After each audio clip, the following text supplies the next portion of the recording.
मीरा देखने में बहुत खास नहीं थी, रंग से सांवली और शरीर से भी भरी भरी, लेकिन फिर भी वो एक मशहूर मॉडल बनना चाहती थी। सुंदर सी ड्रेस पहनकर एक बड़े से स्टेज पर रैंप वॉक करना उसका बचपन का सपना था। इसलिए अपनी कॉलेज की पढ़ाई छोड़कर वो फैशन डिजाइनिंग का कोर्स करना चाहती थी।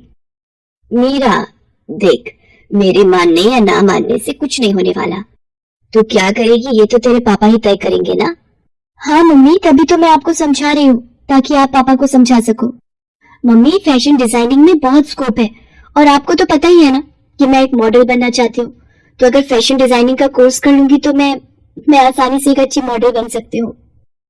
नहीं मीरा, तुम चाहे जो कर लो, एक मॉडल ना तो तुम बन सकती हो और ना ही हम तुम्हें बनने देंगे।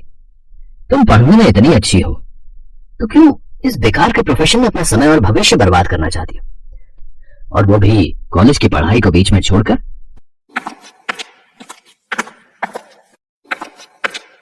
लेकिन पापा, मीरा, मुझे और बहस नहीं चाहिए। तुम्हारे लिए क्या अच्छा है ये हम तुमसे बेहतर जानते हैं। देखो बेटा, हम तुम्हारा दिल नहीं तोड़ना चाहते, और अब तुम्हें आईना दिखाना बहुत जरूरी है। तुम्हें याद है कि हमने तुम्हारी जिद पर तुम्हें कॉलेज के फैशन शो में हिस्सा लेने दिया था। क्या हुआ उसके बाद, याद है ना तुम्हें? सब लोग कैसे तुम पर हंस रहे थे, और वैसे भी ये प्रोफेशनल कोर्सेज कितने महंगे होते हैं, तुम्हें पता भी है। बेटा, मैं तुम्हें सिर्फ कॉलेज भेज सकता हूँ, इससे ज्यादा मेरी हैसियत नहीं है, तो इस मसले पर बहस की गुंजाइश नहीं। चलो अब जाकर पढ़ाई करो, और हाँ, जरा मुझे आज का अखबार लाकर देना। मीरा कुछ नहीं कह सकी। वो चुपचाप वहाँ से चली गई और उस दिन का अखबार लेकर अपने पिता के पास जाने लगी। तभी उसकी नजर अखबार में छपे एक इश्तिहार पर पड़ी। अरे, ये तो मशहूर फैशन डिजाइनर सुगम कपूर हैं। उन्हें मॉडल की जरूरत है। मुझे यहाँ जाना चाहिए, शायद कुछ बात बन जाए। मीरा उस एड वाले पेज को अपने पास रख लेती है। फिर अगले दिन वो उसी फैशन हाउस में पहुंच जाती है। वहाँ सब कुछ मीरा के लिए एक सपने जैसा था।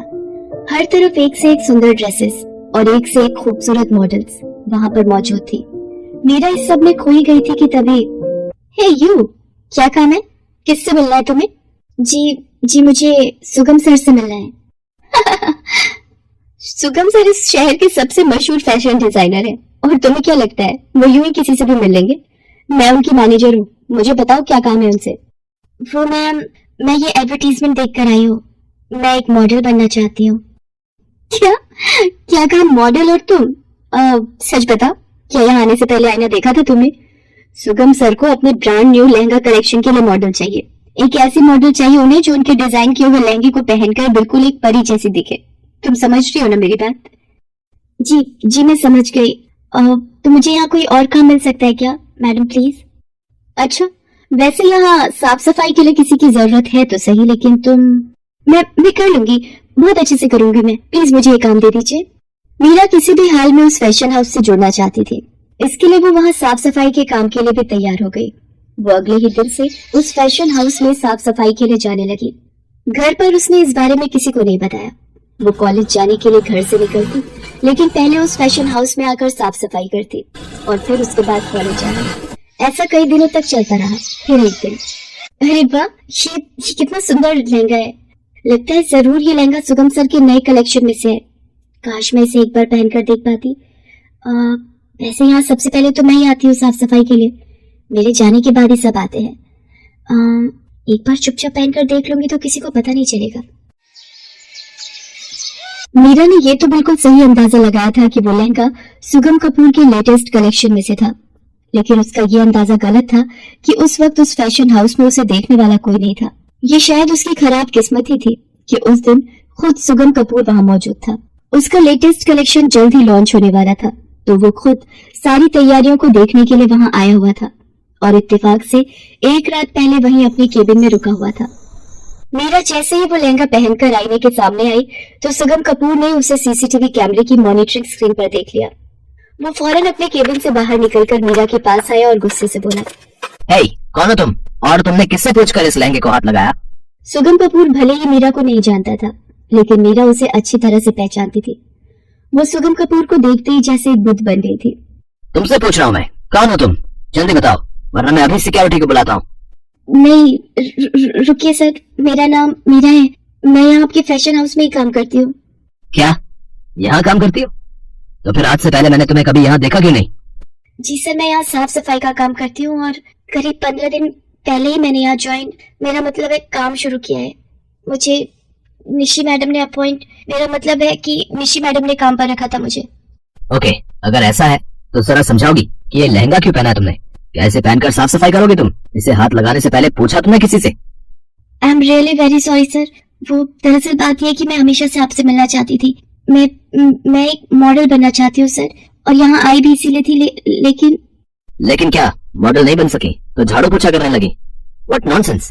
ये सब बातें मेरे सामने मत बनाओ तुम। आई नो तुम यहाँ मेरा कलेक्शन चुराने के लिए आई हो। बताओ मुझे, मेरे किस राइवल ने भेजा तुम्हें यहाँ चोरी करने? नहीं सर, ऐसा कुछ भी नहीं है। मेरा यकीन कीजिए, मैं तो बस यहाँ रहकर सीखना चाहती थी। ये देखिए सर, मैंने खुद एक लहंगा भी डिजाइन किया है। इतना कहकर सुगम कपूर की तरफ एक कागज बढ़ाती है जिसमें मीरा ने खुद एक बहुत सुंदर लहंगा डिजाइन किया हुआ था। लेकिन सुगम कपूर उसके डिजाइन पर नजर तक नहीं डालता और गुस्से में उससे कहता है, अच्छा तो तुझे लगता है कि तू जो कहेगी वो मैं मान लूंगा? हाँ देख, तू जैसी दिखती है ना, उस हिसाब से मॉडलिंग को तो तू भूल ही जा। I have many more good options than you. जहाँ तक रही बात फैशन डिजाइनिंग की, तो उसके लिए भी मुझे तेरी जरूरत तो नहीं है। अब इससे पहले कि मैं पुलिस को फोन करके यहाँ बुलवाऊं, तू यहाँ से गायब हो जा। और हाँ, तेरे जाने से पहले ये लहंगा इसकी जगह पर होना चाहिए, समझी ना? एक बात और, फिर कभी तेरी ये बेकार शक्ल मेरे फैशन हाउस के आसपास भी नहीं दिखनी चाहिए, समझी ना?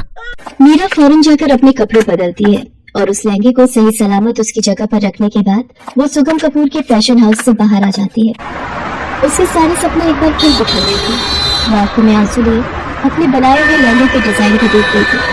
तभी अचानक एक करिश्मा हुआ। उसके आंसू जैसे ही उस डिजाइन वाले कागज पर पड़े तो वहाँ एक तेज रोशनी चमकी, जिसके साथ वो लहंगे का डिजाइन एक असली लहंगे में बदल गया। वो हूबहू वैसा ही था जैसा कि मीरा ने कागज पर बनाया था। ये देखकर मीरा चौंक गई। उसे कुछ भी समझ नहीं आ रहा था। ये कैसे हो सकता है? ये तो बिल्कुल वैसा ही लहंगा जैसा मैंने मन में सोचा था डिजाइन बनाने से पहले। ये तो जादू है। मीरा उस लहंगे को सबकी नजरों से बचाकर अपने घर लेकर जाती है और फिर अकेले में उस लहंगे को पहन कर देखती है। उस लहंगे को पहनते ही मीरा एक सुंदर मॉडल बन जाती है। एकदम गोरी चिट्टी, स्लिम ट्रिम और बहुत ही खूबसूरत लग रही थी वो। ये तो कमाल हो गया। मैं इतनी स्लिम और मेरा चेहरा ये भी कितना चमक रहा है। ये जादू कैसे हुआ मीरा नहीं जानती थी, लेकिन फिर भी अब वो बहुत खुश थी। उसने तुरंत ही लहंगे में अपनी कुछ फोटोज क्लिक करके ऑनलाइन अपलोड कर दी। देखते ही देखते उसकी फोटो ट्रेंड करने लगी और कई फैशन डिजाइनर मॉडलिंग के लिए खुद उसे अप्रोच करने लगे, जिनमें से सुगम कपूर भी एक था। वो खुद मीरा से मिलने उसके घर आ पहुंचा। हेलो, दिस इज सुगम Kapoor, the famous fashion designer. Congratulation, आप तो सबकी चहेती बन गई हैं। देखिए, आप जितनी मशहूर हैं उतना ही मशहूर मेरा ब्रांड भी है। तो अगर हम दोनों मिलकर काम करें तो कमाल कर सकते हैं।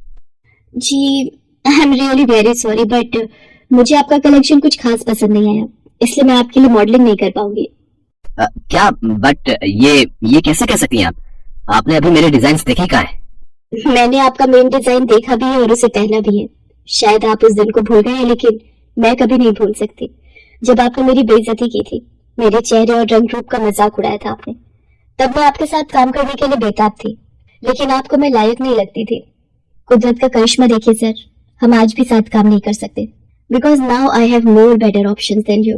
इतना कहकर मीरा ने सुगम कपूर को अपने घर का मेन दरवाजा दिखा दिया, जिसका मतलब साफ था। सुगम कपूर बाहर तो आ गया, लेकिन उसकी आंखों में अब गुरूर की जगह पछतावा साफ दिखाई दे रहा था। हेलो दोस्तों, कैसे हैं आप सब? हमारी कहानियाँ देखने के लिए हमारे चैनल को सब्सक्राइब कीजिए और हाँ, बेल आइकॉन पर क्लिक करना मत भूलिएगा।